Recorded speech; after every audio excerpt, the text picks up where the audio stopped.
তারা বলছে তাদের এই আইডি নাকি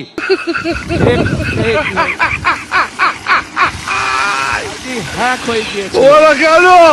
আমরা গতকাল দেখেছি যখন এই কথা বলার পরে তীব্র সমালোচনা শুরু হলো নারী সমাজ থেকে, যখন এই কথা বলার পরে তীব্র সমালোচনা শুরু হলো সমাজের প্রত্যেকটি মানুষের কাছ থেকে, তখন তারা বলছে তাদের এই আইডি নাকি ফেক